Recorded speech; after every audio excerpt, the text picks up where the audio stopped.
Sabrina 2000s comic issue 13. We start out with it being a bit off-putting right away because Sabrina talks to the audience. She says that because it's the 13th issue, they're deliberately printing 13 mistakes for the audience to list on the forum. Well, that's pointless. If that's all they're gonna do with the issue being the 13th, they could have had a lot of bad luck happen to Quigley. I guess she made spelling mistakes or having too many spaces, because I'm willing to bet there's a lot more than just 13 mistakes in this issue. The story actually starts out with Hilda thinking that Sabrina's joking, and Sabrina says it's right here in the newspaper. There's auditions for the Greendale play of Macbeth. Surprisingly, Hilda doesn't immediately tell Sabrina to stop saying the word Macbeth, when it was associated with the real-life urban legend that the play was cursed because of it. Because it ripped off the dialogue of the witch's chants from somewhere else. As in, people died and it was assumed to be because of the curse. All the story seems to be interested in is that Sabrina could audition her, Hilda, and Zelda to be the three witches of the play. Even though Sabrina's a kid, and you'd think the three witch roles would have to have people of similar ages. Predictably, Zelda is okay with auditioning because she and Hilda have the same personality in this comic, as we see Zelda use magic to float a knife out of a drawer, and Sabrina says that's cool. Zelda naturally says that they can't use magic in public. After all, that'd scare people, and that's always their modus operandi, so why does Zelda even have to say this? Hilda says they should only try out as a trio. Duh, was there any plan not to? Then we see Gem's limo pulling up to the Civic Center, and an entire page is wasted with Gem in it. Why is she in this story? She just has to always be interested in something Sabrina is, without even knowing she is interested first. Anytime there's a local competition around, you'd think she wouldn't find out about every competition because she's too busy with something else. I mean, we all know that all teenagers read the newspaper every day to find out about any local festivities, right? That's why I never did. Gem plans on bribing the director of the play. Zelda says that Gem is so predictable because she's here. I never expect her to show up because I have faith in the writer to have the creative integrity not to use her again because he never has to. She says that she was hoping she'd run into Sabrina, and then she gets nervous and acts nice to her aunts, who fortunately don't go with it. Why is Gem intimidated by her aunts, who she never sees, and not Sabrina, who basically jinxes her every time she shows up? She thinks she's above the law and she's rich, and there's no hint that the aunts know her dad's phone number. They all go into the theater, where the director tells them to forget everything you know about Shakespeare. I know it's the 13th issue, but it was still extremely inconsiderate to have a panel upside down for no reason. It wouldn't be a problem for someone who had the physical issue, of course. Basically, he's saying he plans to take Shakespeare's world and turn it upside down by innovating it. At least he's creative, but wouldn't he be risking people getting mad at him because that wasn't what they went to the play for? He should have his play be called something other than Macbeth. This happens out of nowhere, but it would be too boring for them to just go to the play and have it be just like Macbeth. Hilda wishes she was allowed to turn the director into a toad because she thinks he's pompous for no reason. I guess she's quick to turn on him for insulting Shakespeare because she was a fan of him when he was around. So she can't handle any new twists on his work to give it creativity. The story cuts past the three witches doing the audition, and Gem says she's been waiting for acting partners to arrive. The two leading ladies of the London Shakespeare Stage Co. Sabrina tells Gem that her ruthless pursuit of power and glory is what Macbeth is all about. In a very general sense, I suppose. She's not literally trying to usurp the authority of a king.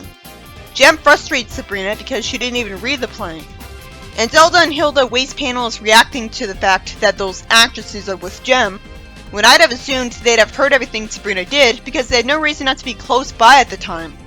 The director tells the audience more about his unique vision for Macbeth. Instead of a castle, Macbeth would own a disco during the 70s, meaning it's not Macbeth anymore. He somehow thinks the critics would love it and he'd become the toast of Broadway, even though disco has been overhated for decades. Yes, I'm noticing the mistakes, and because they're intentional and we were told so, I don't care. He says that the three witches will be played by a ventriloquist. This is forced. No director would make the play different in the first place. Zelda and Hilda call him out, and Gem's actresses agree with them, fortunately. Well, it would be really boring to see the three witches in the play exactly how it's supposed to be. That wouldn't be anything new, and it'd be a work of fiction within fiction, so it'd be pointless. But still, this was the jarring twist for the story. So they fly away on brooms, and weeks later they read about the trashed play in the newspaper. I'm expected to believe that Jem still tried out for the play, and slammed into the scenery. It was satisfying to see the director run away from people throwing tomatoes at him. I guess they knew it would suck from people like the actresses warning people and brought rotten tomatoes just for the occasion. What? How do spelling and coloring mistakes not count? I thought spelling mistakes were what the intentional mistakes would be. And of course it's freaking Quickly who says that annoying line. I'd say the director being handed a total idiot ball is more of a problem. And Jem being in the story sucks too. But other than that, I'm actually struggling to think of real problems with it. This wasn't a horrible story. Just an annoying waste of time. The next story starts with Salem making an idiot out of himself by trying to walk in overly tall boots. He falls over and tells her that the answer's on the counter. A piece of paper says that he has to return to the campus and take a new class to be recertified for some dumb reason. He says that while he did have great times back in college involving a horrible prank on a dean, he doesn't want his old classmates to learn that he was turned into a cat. Why does he want to be recertified? What kind of career does he want to get with his college degree after he's not a cat anymore? What's forcing him to get recertified right now when he's a cat and can't use the degree anyways? Seriously, why would he need to go to a reunion just to get recertified? He says that with the hood of his gown up, they'll think he just got shorter. Never mind the fact that his face clearly still looks like a cat. How could he be this stupid? This story's stupid. A portal shows up in front of him, I guess because it was scheduled to. Why is Sabrina telling him to study hard and do his homework? So it's not just a reunion, and he actually does have to get his degree again? I guess because he'd have forgotten everything he learned in all that time, of course, because he wasn't there in so long. But it's not like he's applying for a job related to that degree. We better at least learn what degree he actually majored in. He goes to the university and finds out that his old pals got turned into a tree and rock because one of them caused an extra ice age and another broke New Zealand in half. I guess witches had to rewrite mortal memories and historical records to make them think that was always the case to cover that up. But how would anyone have found out he caused an extra ice age if he went back in time to do it? From the perspective of the witches in the present, after he did that, that'd have been the way history always was, so they'd never know. So, he caused an ice age in the present, and they had to reverse time to undo it. I wish I was told why they did these things. I could understand a motivation of greed or revenge, but that's a bit much. Then Salem asks what's happening and is told that he didn't read the fine print in his letter. The tree says amnesty, and it turns out that the powers that be let them all revert to their human forms to take the recertification class. Why does he say powers that be as if they're gods instead? Sabrina's told that he didn't pass the exam because he's holding an expulsion notice because he pulled a prank on the new dean. Why wouldn't she just warp away instead of standing there? So nearly everything about that story was stupid, and we didn't even learn what he had taken a college degree in last time, which would have developed his character.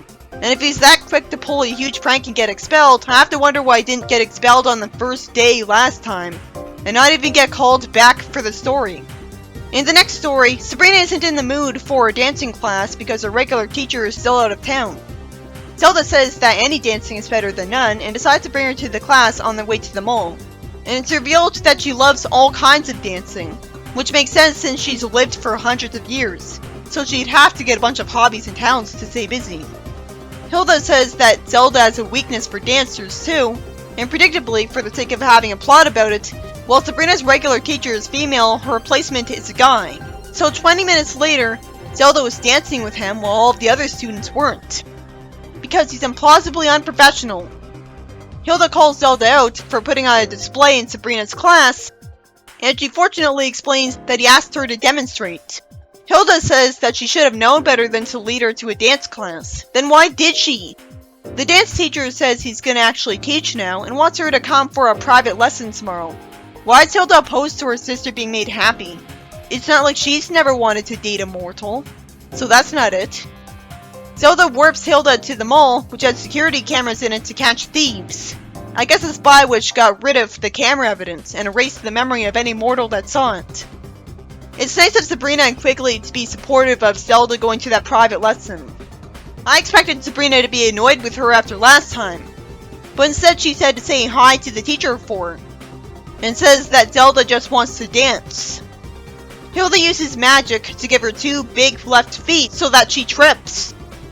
I don't remember Zelda even being rude to her. I wish Hilda explained that she's at least jealous that she gets to have a boyfriend and she doesn't. Somehow, Hilda's not scared of Zelda until she shrinks the house and its contents and puts it on the sidewalk, where a bird threatens it. Quickly begs them to use magic to bring it back to normal. So he is okay with magic being used to undo the consequences of magic. It makes sense that he'd say this now. Zelda's upset at the private lesson and somehow comes to the conclusion that her sister was only looking out for her own good when she showed no signs of that and was just being mean. It turns out Hilda disguised herself as Carlos and they inexplicably hug, and Zelda says she's through with dancing for 100 years. Yeah, right. I'm too confused to smile at this. Why was I expected to side with Hilda? I thought Zelda wanted to date the dancing teacher. If she had a bad date with Carlos, then I'd understand. She should have had a bad date with Carlos, and then it could be explained that Hilda knew that would happen and was trying to protect her, but she had no way of knowing for sure that that would happen. This issue is by Mike Gallagher. The first story was about Sabrina, Hilda, and Zelda trying out for the role of the witches in a play of Macbeth, but they don't even get to the actual play part because the director is forced to grab the idiot ball and turn the castle setting of Macbeth into a disco, in a reinterpretation that he should know only he would like. I could respect his creativity if it was anything but a disco, like a mansion. He could have a Macbeth in modern times, in another country where there's still absolute monarchy. Instead he was an idiot, his play sucked, and the witches didn't give it a chance, so that was pointless. But it would have been boring if it was just like the original play. It was a very easy idea for Sabrina to come up with. At least Jem got embarrassed in it, but I'd rather see a whole scene of that instead of just seeing it in the newspaper in one panel. And considering how basic the plot was, there wasn't enough happening in it. They go to a play audition and the director becomes impossibly stupid, while Jem annoys us. So that was some boring pacing. Those were the real mistakes in the story. I'd rather a 13 themed story be about Jem suffering on Friday the 13th the whole story. The second story is about Salem getting sent back to college to get recertified. Not that we even get to learn what his degree was, because that developed his character. While we did learn that he was a prankster with his fraternity, which realistically gets him expelled, that wasn't as interesting because they already tried to take over the world.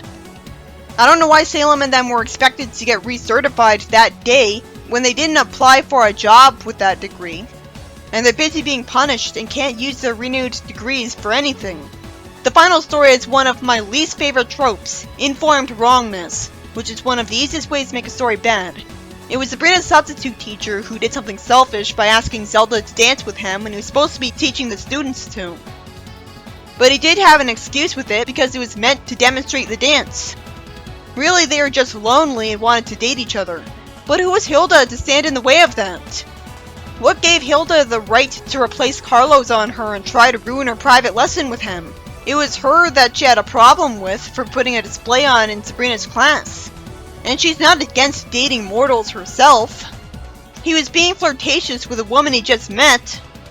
But that doesn't make him evil and untrustworthy. It makes him lonely, and any kind of person could be like that. Does it have to do with the way he looks? He had no personality trait that would justify Hilda acting this way. And she wasn't into him herself, so that wasn't it. Somehow, Zelda comes to the conclusion that Hilda was right to meddle in her love life for no reason, and prevent her from getting a date with him. And says that she doesn't want to know where she sent Carlos, rather than asking and erasing his memory after warping him back. This gives the message that it's okay to be an overprotective sister and prevent your sister from going on a date. Was Hilda supposed to be seen as looking out for her own good just because the relationship might have ended at some point? Because that could apply to any man she'd try to date. No wonder she's still single. Zelda's making a more harmless protagonist than Sabrina because she's not refusing to use magic when she should. In fact, she shrinks her house at one point and warps Hilda to the mole. So it's entertaining to see her use magic, but it was a frustrating story that ended up being pointless. Sabrina already knows how to dance. I guess she wanted to get as good as Chloe. Or the story took place before the one where she danced.